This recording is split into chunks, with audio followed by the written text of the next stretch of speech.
Hello students, आज अपने इस वीडियो के अंदर जो आपका आज राजस्थान बोर्ड का क्लास 12th का मैथ्स पेपर हुआ है उसको अपने डिस्कस करेंगे। तो देखिए, जो आज आपका पेपर हुआ है ये मिक्स लेवल का पेपर था। ना तो ये पेपर बिल्कुल इजी था, ना ही बिल्कुल हार्ड था। और इससे पहले मैंने एक वीडियो अपलोड किया था जिसमें आपको क्वेश्चन पेपर दिया गया था। वहाँ से आप PDF की फॉर्म में पेपर को डाउनलोड कर सकते हो। चलिए शुरू करते हैं। आपका जो फर्स्ट क्वेश्चन है इसमें बोला गया है f is a function from real to real here fx is x square plus 5x plus 9 और अपने को यहाँ पे f inverse 8 and f inverse 9 इसको फाइंड आउट करना है। तो देखिए, इनको फाइंड आउट करने के लिए अपने लेट करते हैं। Let f inverse 8 is equal to x। अपने सपोज कर लेते हैं कि जो आपका f इनवर्स 8 है वो x के इक्वल है। तो देखिए, जैसे ही मैं इस इनवर्स को राइट हैंड साइड में सेंड करता हूँ तो मुझे मिलेगा fx इक्वल्स टू 8। आपका fx 8 के इक्वल है, x square plus 5x plus 9 equals to 8। तो यहाँ अपने पास वैल्यू आएगी x square plus 5x plus 1 equals to 0। ये स्टूडेंट्स अपने पास क्वाड्रेटिक इक्वेशन आ गए और क्वाड्रेटिक इक्वेशन को अपने क्वाड्रेटिक फार्मूला से सॉल्व कर लेते हैं। तो अपने पास वैल्यू आएगी -5 plus minus b square minus 4ac by 2a। तो आपका x रहेगा -5 plus minus 25 minus 4 divide by 2। तो यहाँ अपने पास x की वैल्यू आएगी -5 प्लस माइनस अंडरवुड 21 बाई 2। और ये स्टूडेंट्स अपने पास क्या है, आपका f इनवर्स 8 है। तो ये अपने पास f इनवर्स 8 की वैल्यू आ गई है। इसके साथ साथ आपको बोला गया था find the value of f inverse 9। तो आपका जो f इनवर्स 9 है इसके लिए भी दोबारा अपने x के इक्वल लेट कर लेते हैं। So fx equals to 9, x square plus 5x plus 9 equals to 9। तो यहाँ अपने पास वैल्यू आएगी x square plus 5x equals to 0। तो यहाँ से अपने बोल सकते हैं जो आपका x होगा वो या तो 0 होगा और या आपका -5 होगा। तो f इनवर्स 9 की वैल्यू है 0, -5। तो ये स्टूडेंट्स आपका फर्स्ट क्वेश्चन था। इसके अंदर आपको f inverse 8 and f inverse 9 की वैल्यू को फाइंड आउट करना था। अब स्टूडेंट्स आपका क्वेश्चन नंबर 2 है find the value of 10 inverse x plus 10 inverse x cube. तो देखिए स्टूडेंट्स, यहाँ आपका जो ब्रैकेट के अंदर 10 inverse x plus 10 inverse x cube आ रहा है। तो इसके लिए अपने फॉर्मूला अप्लाई करेंगे 10 inverse a plus 10 inverse b के लिए। तो देखिए ये फॉर्मूला क्या होता है, 10 inverse a plus b divide by 1 minus ab। तो इस फॉर्मूले के अकॉर्डिंग आपका ये क्वेश्चन हो जाएगा 10 inverse x plus x cube 1 minus x multiply x cube. So now 10 inverse, यहाँ अपने x कॉमन लें तो ब्रैकेट में आएगा 1 प्लस x स्क्वायर और यहाँ अपने पास 1 माइनस x पावर 4 है। अब देखिए ये 10 इनवर्स, ये 10 आपका कैंसिल आउट होएगा। अपने पास वैल्यू आ गई है 2x multiply 1 plus x square. Denominator part में आपकी आइडेंटिटी लग रही है जिससे वैल्यू आएगी 1 plus x square 1 minus x square. यहाँ स्टूडेंट्स अपने पास जो आपका 1 प्लस एक्स स्क्वायर टर्म है वो कट हो जाएगा और अपने पास जो वैल्यू बचेगी वो है 2x by 1 minus x square. और यही आपका क्वेश्चन नंबर 2 का आंसर है। आपका क्वेश्चन नंबर 3 है, अपने को गिवन है क्वेश्चन में k plus 4 -1 3k -6 this is equal to matrix A -1 3 -4। तो स्टूडेंट्स यहाँ आपको A की वैल्यू को फाइंड आउट करना था। तो देखिए ए की वैल्यू को फाइंड आउट करने के लिए जो दो रिलेशंस दिए हैं इनको अपने यूज़ करेंगे। ये दोनों इक्वल मैट्रिक्स हैं तो इसके कॉरस्पॉन्डिंग एलिमेंट्स जो होंगे वो इक्वल होंगे। एक तो आपका ये रिलेशन है, एक रिलेशन है k minus 6 equals to -4। So k की वैल्यू आएगी 6 माइनस 4 इट इज़ 2। तो आपका k 2 है, तो k आपका 2 है तो a की वैल्यू हो जाएगी 4 + 2 यानी 6। तो ये आपके स्टूडेंट्स क्वेश्चन नंबर 3 का आंसर था। स्टूडेंट्स आपका क्वेश्चन नंबर 4 है define singular and non singular matrix. तो यहाँ आपको व्युत्क्रमणीय और अव्युत्क्रमणीय मैट्रिक्स के बारे में एक्सप्लेन करना था। तो देखिए स्टूडेंट्स आपका जो व्युत्क्रमणीय मैट्रिक्स होते हैं या सिंगुलर मैट्रिक्स होता है वो क्या होते हैं। तो सिंगुलर मैट्रिक्स के लिए आपका डिटर्मिनेंट ऑफ ए क्या होगा, वो 0 होगा। और जो आपका नॉन सिंगुलर मैट्रिक्स है उसके लिए आपका डिटर्मिनेंट ऑफ ए वो 0 होगा। तो ये आपको लिखना था। आपका नेक्स्ट क्वेश्चन है क्वेश्चन नंबर 5।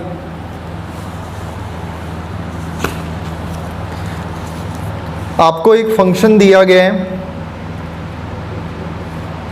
इसमें बोला गया है कि ये जो फंक्शन f(x) है इंटरवल -1 to 1 में ना तो इंक्रीजिंग है ना डिक्रीजिंग है। तो इसके लिए अपने को प्रूफ करके दिखाना है। तो देखिए स्टूडेंट्स अपने इसको प्रूफ करने के लिए सबसे पहले f' को फाइंड आउट करते हैं। आपका f' हो जाएगा 2x - 1। आप f' को 0 के इक्वल पुट करो तो आपको x की वैल्यू मिलेगी 1/2। तो जो 1/2 पॉइंट है ये आपका चेंजिंग ऑफ नेचर पॉइंट है। तो आपका जो फंक्शन है -1 से 1/2 यहाँ पे इसकी नेचर अलग होगी और जो आपका इंटरवल है 1/2 to 1 यहाँ पे आपके फंक्शन की नेचर अलग होगी। यदि अपने इस इंटरवल में कोई पॉइंट को आपके f' में पुट करके देखें तो देखिए students for all x belongs to -1 to 1/2 यहाँ से अपने 0 को पुट करते हैं तो देखिए आपका जो वैल्यू आएगा वो -1 आ जाएगा। तो इस इंटरवल के अंदर आपका f' लेस देन 0 है तो बोल सकते हैं f क्या आपका डिक्रीजिंग फंक्शन है। यहाँ पे अगर अपने 1/2 एंड 1 इस इंटरवल के बिटवीन अपने किसी भी पॉइंट को पुट करके देखते हैं, सपोज अपने x की वैल्यू पुट कर देते हैं 3/4। जो 3/4 वैल्यू पुट करेंगे तो इससे f' क्या आएगा आपका ग्रेटर देन 0 आ जाएगा। तो यहाँ आपका जो फंक्शन है वो इंक्रीजिंग है। तो देखिए -1 से 1 तक आपको इंटरवल दिया गया था जहाँ पे कुछ पार्ट में तो आपका फंक्शन क्या है डिक्रीजिंग है और कुछ पार्ट में क्या है इंक्रीजिंग है। तो अपने ओवरऑल बोल सकते हैं कि इंटरवल -1 to 1 के अंदर फंक्शन ना तो इंक्रीजिंग है और ना ही ये फंक्शन क्या है आपका डिक्रीजिंग है। तो ये आपका क्वेश्चन नंबर 5 हो गया। अब इसके बाद देखते हैं अपने क्वेश्चन नंबर 6। आपका क्वेश्चन नंबर 6 है जी इंटीग्रेट 1/1 + sin x dx। तो ये एक सिंपल सा इंटीग्रेशन दिया गया था आपको। इसके लिए क्या करना है आपने इसका रैशनलाइज कर देना है, multiply and divide by 1 - sin x। तो यहाँ देखिए अपने पास वैल्यू आएगी 1 - sin x divide by 1 - sin square x।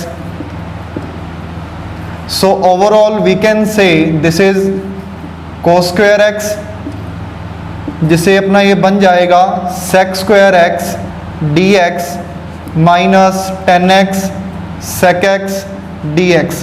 तो स्टूडेंट्स जो आपका इंटीग्रेशन है sec square x dx का ये होता है 10x और जो आपका इंटीग्रेशन 10x sec x का होगा वो है sec x + c। तो ये स्टूडेंट्स आपके क्वेश्चन नंबर 6 का आंसर था। स्टूडेंट्स आपका जो क्वेश्चन नंबर 7 है इसके अंदर आपको बोला गया है कि दो वेक्टर्स हैं उनका क्रॉस प्रोडक्ट फाइंड आउट करना है। तो देखिए क्रॉस प्रोडक्ट को फाइंड आउट करने के लिए अपने डिटर्मिनेंट में वैल्यू पुट करते हैं 2 - 3 4 3 4 -4। तो देखिए अपने डिटर्मिनेंट को सॉल्व करेंगे तो आई कैप के लिए करेंगे तो वैल्यू आएगी 12 - 16। जे कैप के लिए करेंगे अपने सॉल्व तो वैल्यू आएगी -8 - 12। के कैप के लिए सॉल्व करेंगे तो वैल्यू आएगी 8 + 9। So overall it is -4 I cap + 20 J cap plus 17 के कैप। तो ये स्टूडेंट्स आपका ए क्रॉस बी था अपने इस क्वेश्चन नंबर 7 के लिए। अब इसके बाद अपने देखते हैं आपका क्वेश्चन नंबर 8। तो देखिए क्वेश्चन नंबर 8 है, आपको बोला गया है कि 3 पॉइंट्स आपके पास हैं और उनको आपको कोलिनियर प्रूफ करना है। तो देखिए कोलिनियर प्रूफ करने के लिए अपने पास 2 मेथड्स हैं। या तो अपने क्या करें, जो 3 पॉइंट्स हैं उनको यूज़ करके एक ट्राइंगल बनाएं और उस ट्राइंगल का एरिया क्या आएगा, 0 आएगा, बिकॉज कोलिनियर पॉइंट्स का एरिया क्या होता है, 0 होता है। एक मेथड ये है। और एक अपने मेथड और लगा सकते हैं कि अपने पास 3 पॉइंट्स हैं तो वहाँ पर जो आपका A B vector and B C vector होगा तो उसके लिए जो डायरेक्शनल रेशोज हैं वो प्रोपोर्शनल में होंगे। तो इस मेथड को भी अपने यूज़ करके बता सकते हैं कि आपका जो पॉइंट्स हैं वो कोलिनियर हैं। तो मैं आपको इस वेक्टर मेथड से बता रहा हूँ। अपने पास जो पॉइंट्स हैं वो ये हैं, given points A is 2 3 4, B point is -1 2 -3 and C point is -4 1 -10। तो यहाँ स्टूडेंट्स आपका जो ए बी वेक्टर आएगा, ए बी वेक्टर हो जाएगा -3i -j -7 k कैप। और आपका जो बी सी वेक्टर होगा, ये बी सी वेक्टर बन जाएगा आपका -3i -j -7 k कैप। तो ये स्टूडेंट्स अपने पास क्या आ गया, बी सी वेक्टर आ गए। अब देखिए जो आपका A B vector and B C vectors हैं, इनके जो डी आर एस हैं, जो डायरेक्शनल रेशोज हैं, वो आपके बिल्कुल सेम है। अपने बोल सकते हैं कि ये दोनों वेक्टर्स जो होंगे वो आपके पैरेलल होंगे। और बिकॉज इनमें जो बी पॉइंट है वो एक कॉमन पॉइंट है, सो दैट ये जो आपके तीनों पॉइंट्स हैं वो आपके कोलिनियर हैं। Since D R S of A B vector and B C vector are same and B point is common point, so A, B, C are collinear points। तो ये स्टूडेंट्स आपके कोलिनियर पॉइंट्स हैं। इसी के साथ मैं आपको एक और मेथड बताऊं, आप उससे भी प्रूफ कर सकते थे। देखिए अपने पास ए बी वेक्टर आ गया, बी सी आ गया। अब अपने अगर ए सी वेक्टर को फाइंड आउट कर लें तो आपका ए सी वेक्टर हो जाएगा -6i -2j -14k। तो ये अपने पास ए सी वेक्टर आ गए। अगर अपने ए सी वेक्टर का मैग्नीट्यूड फाइंड आउट करें तो अपने को मैग्नीट्यूड मिलेगा 36, 2 square 4, 14 square 196। So overall we have √236। तो ये अपने पास ए सी वेक्टर का मैग्नीट्यूड आ गया है। सिमिलरली अगर अपने ए बी वेक्टर का मैग्नीट्यूड निकालें तो इसका आपका मैग्नीट्यूड रहेगा √59। और सिमिलरली जो आपका बी सी वेक्टर है, तो बी सी वेक्टर के लिए जो आपका मैग्नीट्यूड रहेगा ये होगा आपका √59। सो अब देखिए स्टूडेंट्स, अपने यदि देखें magnitude of A B vector plus magnitude of B C vector, √59 plus √59, this is 2 √59। अगर अपने 2 को अंडररूट में लेके जाते हैं 4 × 59 आएगा, जो कि आपका √236 है। So this is magnitude of A C vector. तो अपने बोल सकते हैं कि अगर अपने A B and B C को ज्वाइन करते हैं तो अपने पास ओवरऑल जो वेक्टर है ए सी वेक्टर वो अपने को मिल रहा है। तो आपके दो वेक्टर्स का जो सम है वो थर्ड वेक्टर के इक्वल हो रहा है, या आपने ये बोल दें दो डिस्टेंसेस का सम थर्ड डिस्टेंस के इक्वल हो रहा है, सो दैट ये जो आपके तीनों पॉइंट्स हैं वो आपके कोलिनियर पॉइंट्स हैं। तो ये आपका क्वेश्चन नंबर 8 था। स्टूडेंट्स, आपका जो क्वेश्चन नंबर 9 है इसमें बोला गया था define the feasible solution of LPP। आपके क्वेश्चन 9 का आंसर होगा a set of the values of variables would satisfy the constants and non-negative conditions। तो तो ये स्टूडेंट्स आपका फिजिबल सॉल्यूशन होता है। अब इसके बाद अपने देखते हैं क्वेश्चन नंबर 10। क्वेश्चन नंबर 10 आपका प्रोबेबिलिटी से है और इसके अंदर आपको बोला गया है find the P A intersection B. आपको इस क्वेश्चन के अंदर पी ए की वैल्यू गिवन है विच इज़ 6/11, आपको पी बी गिवन था 5/11, पी ए यूनियन बी आपको दिया गया है 7/11 और आपको स्टूडेंट्स यहाँ फाइंड आउट करना है पी ए इंटरसेक्शन बी। तो देखिए जो आपका पी ए इंटरसेक्शन बी होता है इसका फॉर्मूला है P A plus P B minus P A union B. तो यहाँ स्टूडेंट्स अपने वैल्यू पुट कर देते हैं 6/11, 5/11 माइनस 7/11। तो आप इसका 11 एलसीएम लोगे तो यहाँ आपकी वैल्यू आ जाएगी 11 माइनस 7/11 यानी 4/11 और ये आपके इस क्वेश्चन का आंसर था। तो ये स्टूडेंट्स आपका सेक्शन ए कंप्लीट हो गया है। अब इसके बाद अपने देखते हैं सेक्शन बी को। स्टूडेंट्स जो आपका क्वेश्चन नंबर 11 है यहाँ पे बोला गया है कि एफ एंड जी आपके दो बाइजेक्शंस हैं और इसके लिए आपको प्रूफ करना है G O F inverse equals to F inverse O G inverse. यहाँ स्टूडेंट्स आपको बोला गया है कि आपका जो जी ओ एफ है वो एग्जिस्ट करेगा। सो देखिए to prove G O F inverse equals to F inverse O G inverse. तो यहाँ अपने लेट कर लेते हैं F and G are two bijections. देखिए स्टूडेंट्स आपका एफ एंड जी क्या है, बाइजेक्शन है, तो आपका एफ इनवर्स भी एग्जिस्ट करेगा और जी इनवर्स भी एग्जिस्ट करेगा। लेट एफ जो फंक्शन है वो आपका ए से बी में है और अपने एफ एक्स अपने एफ की डेफिनेशन दे देते हैं F A equals to B.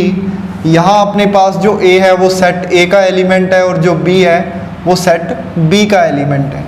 आपका एफ एग्जिस्ट कर रहा है, एफ इनवर्स भी एग्जिस्ट करेगा बिकॉज आपका एफ क्या है, बाइजेक्शन है। सो एफ इनवर्स हो जाएगा बी से ए के अंदर फंक्शन और यहाँ अपने बोल सकते हैं F inverse B is equals to A. तो ये अपना स्टूडेंट्स एफ फंक्शन है।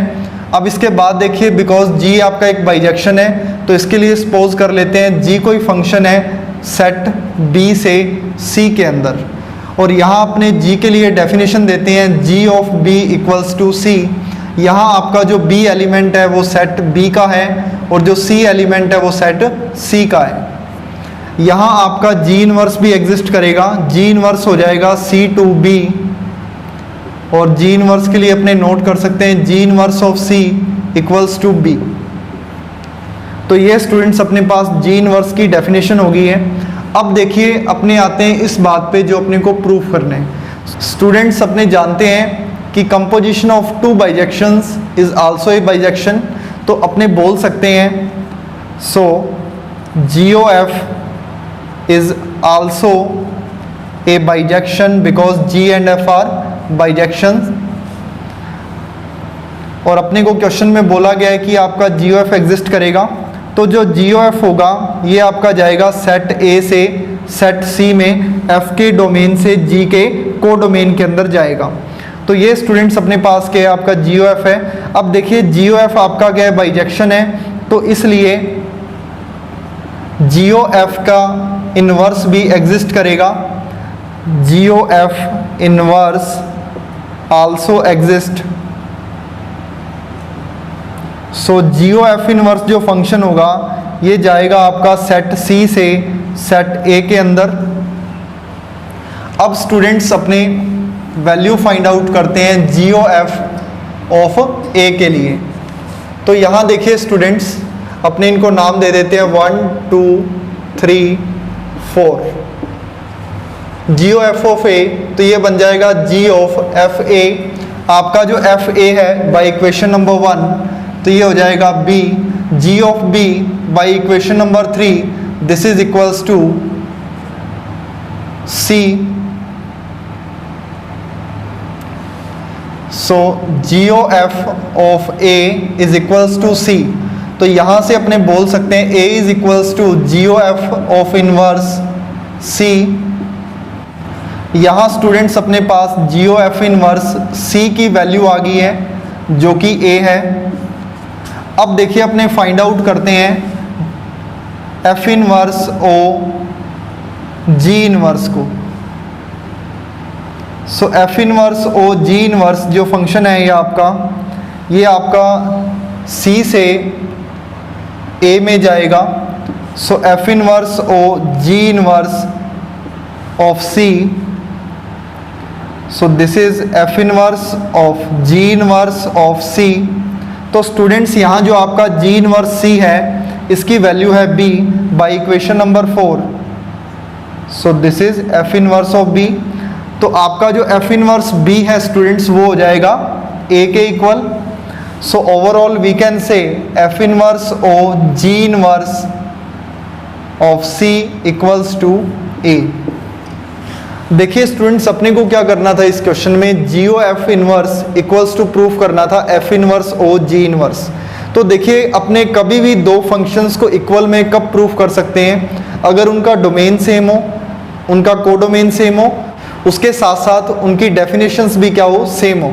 तो यहाँ देखिए जो आपका जीओ एफ इनवर्स फंक्शन है ये आपका जा रहा है सी से ए में, ये सेट सी से ए के अंदर जा रहे हैं। और आपका जो F inverse O G inverse function है ये भी आपका सेट सी से सेट ए के अंदर जा रहे हैं। तो यहाँ इनके जो डोमेन और कोडोमेन है वो सेम हो गए हैं। और इसके बाद यदि अपने बात करें इन दो इक्वेशंस में, equation number 5 and equation number 6, तो यहाँ अपने देख सकते हैं दोनों की जो डेफिनेशन है वो भी सेम है, दोनों का फॉर्मूला सेम है। सो अपने बोल सकते हैं so by 5 and 6 G O F inverse equals to F inverse O G inverse. तो ये स्टूडेंट्स आपका क्वेश्चन नंबर 11 था सेक्शन बी का। स्टूडेंट्स आपका क्वेश्चन नंबर 12 है कि आपको A-2i एक मैट्रिक्स दिया गया है और बोला गया है find the value of A transpose. तो देखिए अपने को क्वेश्चन के अंदर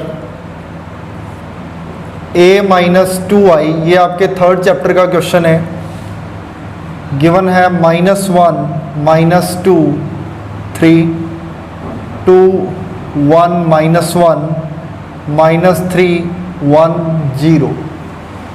सो देखिए जो आई है आपका आइडेंटिटी मैट्रिक्स है। सो ए इज इक्वल टू हो जाएगा -1 -2 3 2 1 -1 -3 1 0 प्लस 2i। आई आपका 3 ऑर्डर का आइडेंटिटी मैट्रिक्स है। तो ये वैल्यू आएगी, अपने 2 का i से मल्टीप्लाई करेंगे तो यहाँ अपने पास 2 आ जाएगा। So overall a is equals to 1 -2 3 2 3 -1 -3 1 2। तो ये स्टूडेंट्स अपने पास a आ गए। अब इसके बाद अपने a ट्रांसपोज को फाइंड आउट कर लेते हैं। आपका a ट्रांसपोज यहाँ पर हो जाएगा 1 -2 3 2 3 -1 -3 1 2 ट्रांसपोज। अब स्टूडेंट्स अपने इसका ट्रांसपोज कर देते हैं। जो वैल्यू आएगी अपने पास वो है 1 -2 3 2 3 -1 -3 1 2। अब आपको बोला गया है find A transpose. So A multiply A transpose, तो ये स्टूडेंट्स हो जाएगा 1 -2 3 2 3 -1 -3 1 2 मल्टीप्लाई विद 1 -2 3 2 3 -1 -3 1 2। अपने इनको मल्टीप्लाई कर देते हैं मैट्रिसेस को और इससे अपने पास वैल्यू आ जाएगी। यहाँ अपने इनको सॉल्व करते हैं तो अपने पास वैल्यू आएगी 1 + 4 + 9। जब अपने सेकंड कॉलम से मल्टीप्लाई करेंगे तो वैल्यू आएगी 2 -6 -3। थर्ड कॉलम से मल्टीप्लाई करेंगे तो वैल्यू आएगी -3 -2 + 6। अब अपने सेकंड रो का मल्टीप्लाई करते हैं। सो वैल्यू आएगी 2 -6 एंड -3। सिमिलरली अपने सेकंड कॉलम से करेंगे तो वैल्यू आएगी 4 9 + 1। सिमिलरली अपने थर्ड कॉलम से कर देते हैं, वैल्यू आएगी -6 +3 एंड -2। अब अपने थर्ड रो का मल्टीप्लाई करते हैं, इससे अपने पास वैल्यू आएगी -3 -2 +6। अब अपने सेकंड कॉलम से मल्टीप्लाई करते हैं, -6 +3 -2। अब अपने थर्ड कॉलम से मल्टीप्लाई करते हैं स्टूडेंट्स, तो वैल्यू आएगी 9 +1 +4। तो इसको अपने सॉल्व कर देते हैं, 14 -7 1 -7 14 -5 1 -5 14। तो स्टूडेंट्स ये अपने पास वैल्यू आ गई है और ये आपका ए ट्रांसपोज है जो कि आपको क्वेश्चन में बोला गया था कि फाइंड आउट करना है। तो ये आपका क्वेश्चन नंबर 12 था। स्टूडेंट्स आपका जो क्वेश्चन नंबर 13 है इसमें बोला गया है कि आपको एक इंटीग्रेशन सॉल्व करना है और ये इंटीग्रेशन है 2x + 5 √(x² + 3x + 1 dx। तो देखिए जब भी ऐसा क्वेश्चन आता है तो अपने जानते हैं कि ये अपने पास एक मेथड होता है कि px + q √(ax² + bx + c dx। अगर ये आपको दिया है तो px + q इक्वल होगा capital A d/dx ax² + bx + c + b के। यहाँ जो कैपिटल A एंड B है ये आपके कॉन्स्टेंट्स होते हैं जिनको अपने फाइंड आउट करते हैं। सो यहाँ देखिए अपने लेट कर लेंगे 2x + 5 = a multiply d/dx of x² + 3x + 1 + b के। सो यहाँ मेरे पास वैल्यू आएगी 2x + 5, this is 2x + 3 multiply with a + b। So now 2x + 5 is equals to 2ax + 3a + b। तो ये स्टूडेंट्स मेरे पास जो ये वैल्यू बनी है इसको मैं यूज़ करूँगा क्वेश्चन में। सो बाय कंपैरिजन 2 = 2a, सो a का वैल्यू यहाँ पे 1 है। अगर अपने a का वैल्यू 1 इस सेकंड इक्वेशन में पुट करते हैं सो अपने को मिलेगा 3 + b = 5। यहाँ आपके b की वैल्यू हो जाएगी 5 - 3 = 2। तो ये स्टूडेंट्स आपके b की वैल्यू है। सो आपके इक्वेशन नंबर 1 से अपने नोट कर सकते हैं 2x + 5 2x + 3 मल्टीप्लाई विद 1 + 2। तो ये स्टूडेंट्स अपने 2x + 5 की जगह वैल्यू पुट करने वाले हैं।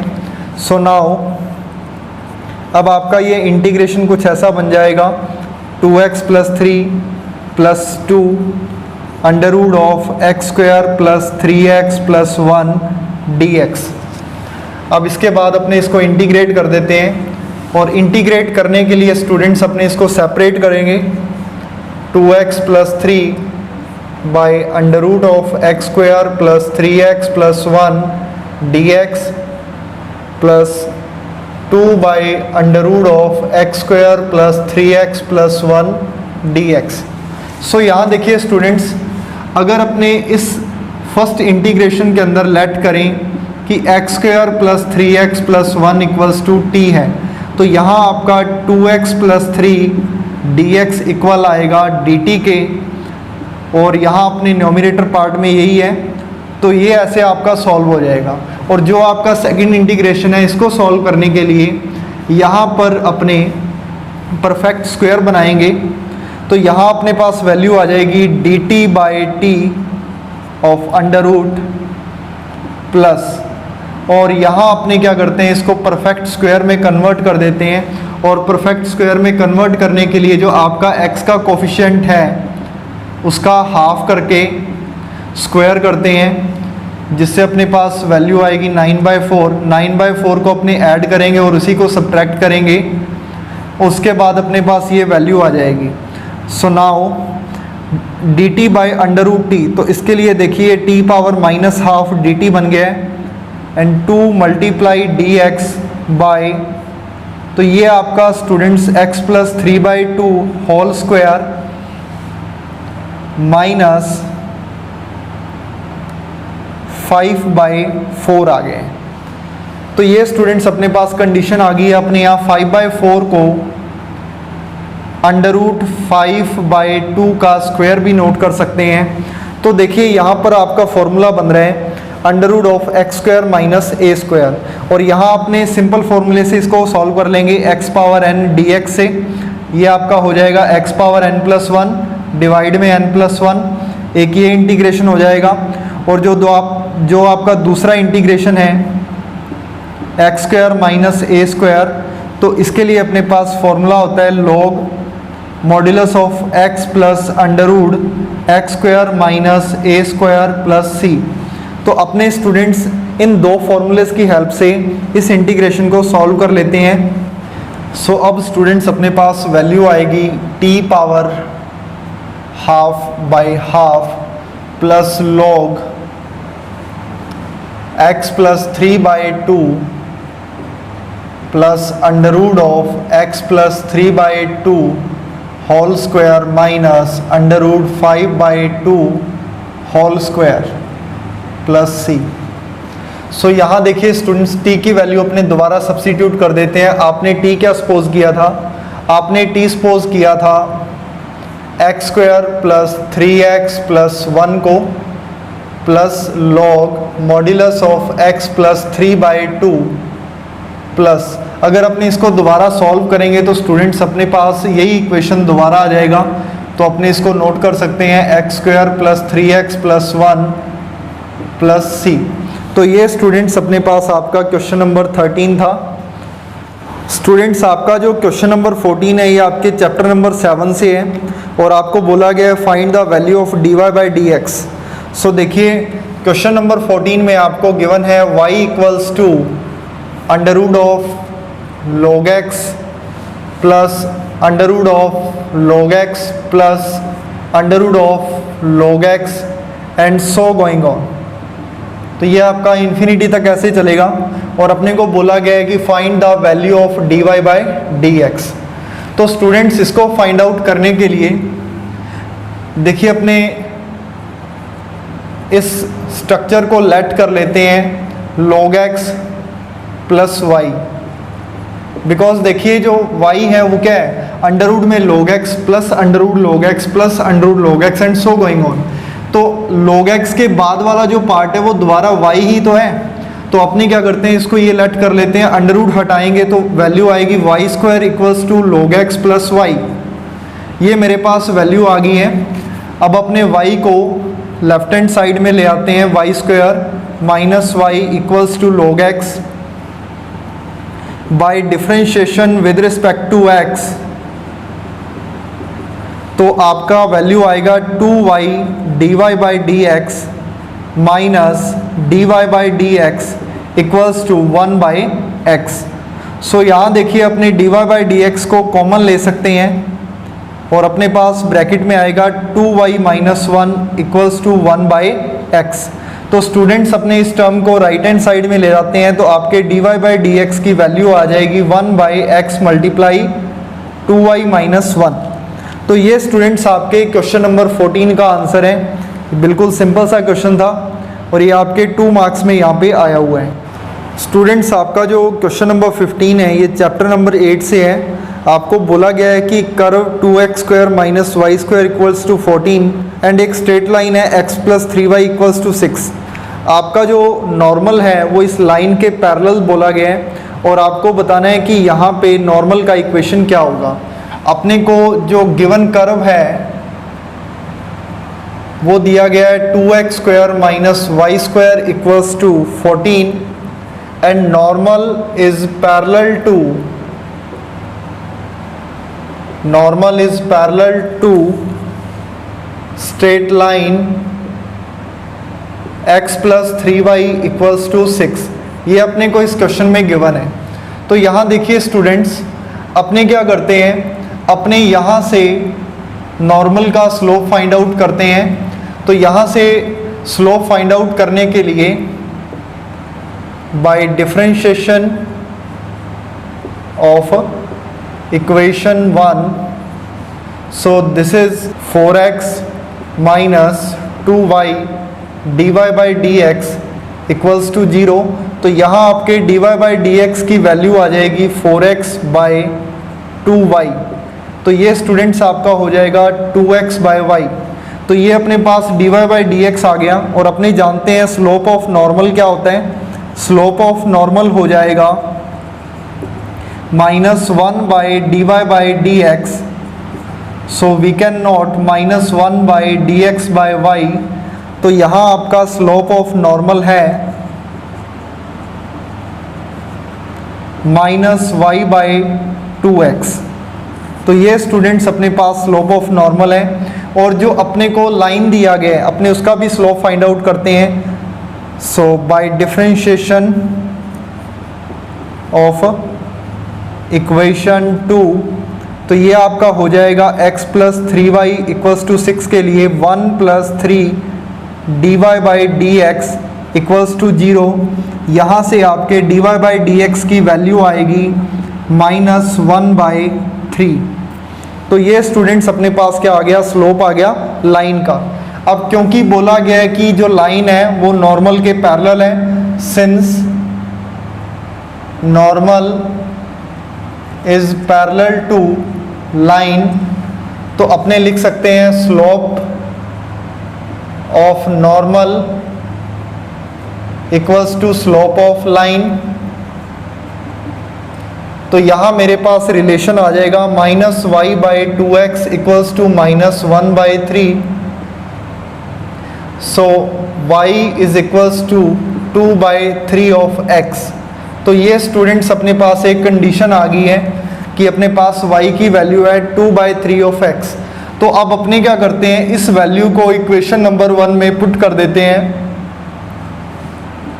Put value of y in equation number 1।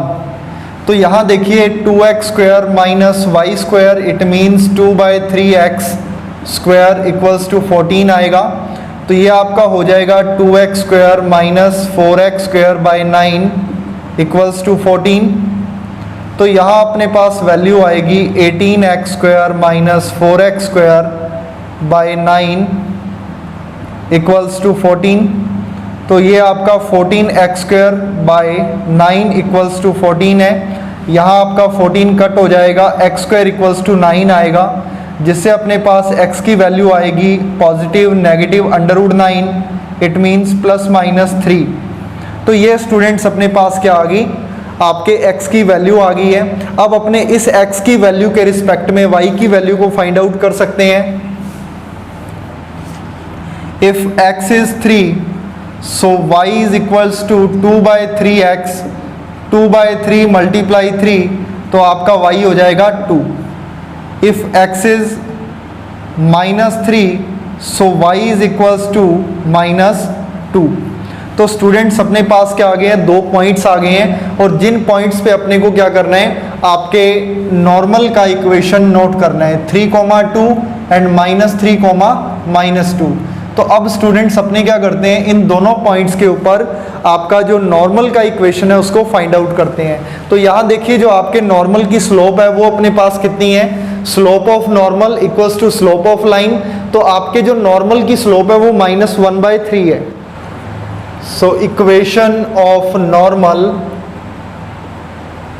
So students आपका इक्वेशन होता है y minus y1 -1/m x minus x1। ये जो आपका -1/m है ये स्लोप ऑफ नॉर्मल होता है। सो देखिए अपने पास जो स्लोप ऑफ नॉर्मल है वो है -1/3। और अपने जो ये x1 y1 पॉइंट्स हैं फर्स्ट टाइम अपने नोट कर लेते हैं 3 2, और सेकंड टाइम अपने नोट करेंगे -3 -2। तो ये आपका इक्वेशन हो जाएगा y -2 -1/3 x -3। तो अपने इसको सॉल्व करते हैं, वैल्यू आएगी 3y -6 -x +3। So overall we can say 3y + x equals to 9। तो ये स्टूडेंट्स आपका फर्स्ट इक्वेशन आ गया है पॉइंट 3,2 के लिए। अब अपने बात करते हैं -3 -2। तो यहाँ आपका इक्वेशन ऑफ नॉर्मल हो जाएगा, equation of normal y minus y1 minus 1/m x minus x1। तो आपके y1 की वैल्यू यहाँ है -2 minus 1/3 x minus 3। So y plus 2 minus 1/3 x plus 3। So 3y plus 6 equals to minus x minus 3, x plus 3y equals to minus 6 minus 3, it means x plus 3y equals to -9। तो ये अपने पास equation आ गया x plus 3y plus 9 equals to 0। तो ये students मेरे पास आपके दोनों नॉर्मल के इक्वेशन आ गए हैं। तो ये आपका क्वेश्चन नंबर 15 कंप्लीट हो गया और इसी के साथ आपका सेक्शन बी भी कंप्लीट हो गया है। तो स्टूडेंट्स जो वीडियो है वो थोड़ा लेंथी हो रहा है, इसलिए स्टूडेंट्स मैं क्या कर रहा हूँ कि आपका जो सेक्शन ए और बी है वो एक वीडियो में डाल रहा हूँ और जो आपका सेक्शन सी और सेक्शन डी होगा वो आपको अगले वीडियो के अंदर मिलेगा।